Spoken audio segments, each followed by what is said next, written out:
नाम बोली सकूं नहीं, लेकिन जोहार साथियों, आज वर्तमान गुजरात और आने वाले भविष्य के लिए बिल प्रदेश जो नया राज्य की डिमांड चल रही है, इस धरती से आज भारत आदिवासी पार्टी का गुजरात आने वाले समय के अंदर पंचायती राज चुनाव, विधानसभा चुनाव के अंदर भारत आदिवासी पार्टी का जोरदार आगाज कार्यक्रम हुआ है। आज जालोर और दाहोद और सतरामपुर इलाके के अंदर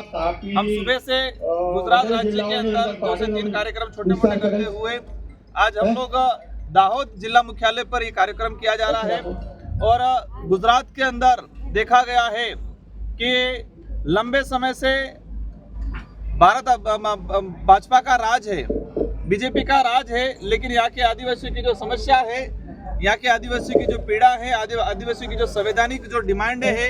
और जिस तरह से आदिवासी समुदाय को विस्थापित किया जा रहा है, छोटे मोटे विकास के मामलों में बड़े प्रोजेक्ट लाके आदिवासियों का जो विस्थापन किया जा रहा है, आदिवासी समुदाय के साथ ही इस इलाके के अंदर रहने वाले दलित, पिछड़ा, ओबीसी माइनॉरिटी समाज की जो बात है, मूल रूप से अगर बात करें कि गुजरात के अंदर गरीबों की आवाज कहीं नहीं उठा रही है भाजपा, और भारत आदिवासी पार्टी बिल प्रदेश की मुहिम को लेके, साथ ही संवैधानिक अधिकारों को लेके, जमीन को लेके, आदिवासी बाहुल्य क्षेत्र के अंदर स्वास्थ्य को लेके, शिक्षा को लेके एक मुहिम के तहत, एक अभियान के तहत भारत आदिवासी पार्टी बहुत तेजी से ग्रोथ कर रही है। आज यहाँ पर हमारे सभी वरिष्ठ पदाधिकारियों की मौजूदगी में गुजरात प्रदेश कार्यकारिणी के नेतृत्व में भारत आदिवासी पार्टी का आज कार्यक्रम आयोजित किया जा रहा है। दाहोद के अंदर भारत आदिवासी पार्टी का कार्यालय खोला गया है और हमें उम्मीद है इस क्षेत्र की जनता वर्तमान सत्ताधारी लोगों से और साथ ही कांग्रेस के लोगों से उठ चुकी है, थक चुकी है, उनके पास कोई ऑप्शन नहीं है। एक बार इधर एक बार इधर, और देखा गया है कि मोदी जी बड़े बड़े जुमले देकर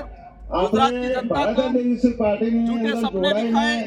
लेकिन आदिवासी बाहुल्य क्षेत्र की ऐतिहासिक पृष्ठभूमि की अगर बात करें, मानगढ़ के अंदर हजारों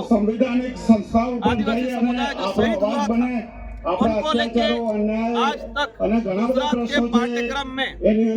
स्कूल का जो पाठ्यक्रम है उसके अंदर आदिवासी महापुरुषों के इतिहास के बारे में, जीवनी के बारे में, इनके संघर्ष के बारे में नहीं पढ़ाया है।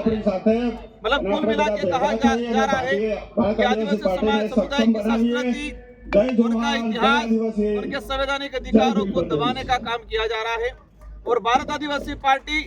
इस क्षेत्र के आदिवासी समुदाय, साथ ही दलित, पिछड़ा, अन्य और किसी भी वर्ग का जो गरीब व्यक्ति है उसकी आवाज बन के गुजरात राज्य के अंदर काम करने का प्रयास करेगी। और हमें उम्मीद है कि इस पार्टी के साथ यहाँ की जनता दिल से जुड़ेगी, संघर्ष करेगी और आने वाले समय में एक शानदार परिणाम आएगा। और इस क्षेत्र की जो डिमांड है, इस क्षेत्र की जो मांगे हैं, इन मांगों को पूरा कराने के लिए गुजरात की विधानसभा हो, दिल्ली का सदन हो, वहां पर आवाज उठेगी। आज जो बड़े बड़े प्रोजेक्ट के नाम से हाईवे निकाला जा रहा है, आदिवासी समुदाय को विस्थापित किया जा रहा है। जो आदिवासी समुदाय आजादी से पहले जज जमीन पे मकान बना के बैठा है, उसको आज की सरकारें कह रही है कि अतिक्रमण है। जो समुदाय आजादी से पहले जिस जमीन पे बैठा हुआ है और आज प्रोजेक्ट निकाल रहे हैं, हम भी विकास के विरोधी नहीं है, लेकिन जो व्यक्ति जिस जमीन पे बैठा हुआ है उसको वाजिब मुआवजा मिलना चाहिए, जमीन के बदले जमीन मिलनी चाहिए, लेकिन वो नहीं हो रहा है। स्टेचू लगाया गया, हम भी चाहते विकास होना चाहिए, हम भी चाहते महापुरुषों की प्रतिमा लगनी चाहिए, लेकिन हजारों आदिवासियों को विस्थापित करके जो स्टेचू लगाया गया, अभी एयरपोर्ट का चल रहा है, हम भी चाहते, लेकिन डीएलसी रेट, जो गवर्नमेंट रेट, जो जमीन ट्राइबल की लैंड को बिल्कुल नील कर रखा है, मुआवजा मिलता है 1 बीघा का 3-4 लाख, 2 लाख, 2.5 लाख, इस पैसे में वो आदिवासी समुदाय कहाँ लेगा। आज देखा गया है यहाँ पर लैंड लेने जाओगे 1 बीघा 2-3 लाख में नहीं मिलेगी, और गवर्नमेंट प्रोजेक्ट निकाल रही है और उसी आदिवासी समुदाय को 2 लाख 3 लाख रुपया मुआवजा दे रही है। जमीन के बदले जमीन दिया जाए। 1 बीघा जमीन अगर गई है अतिक्रमण में, या 1 बीघा जमीन अगर किसी प्रोजेक्ट में गई है, तो उस परिवार को 3 बीघा जमीन दिया जाए। इस मुहिम के साथ भारत आदिवासी पार्टी काम कर रही है और अवश्य आने वाले समय में इस पार्टी के साथ लोग जुड़ेंगे और एक क्रांति के रूप में ये पार्टी सिर्फ राजनीतिक उद्देश्य को लेके नहीं, एक सामाजिक क्रांति को लेकर चल रही है और अवश्य परिणाम के रूप में तब्दील होगी। धन्यवाद। जोहार। शुभ नाम सर।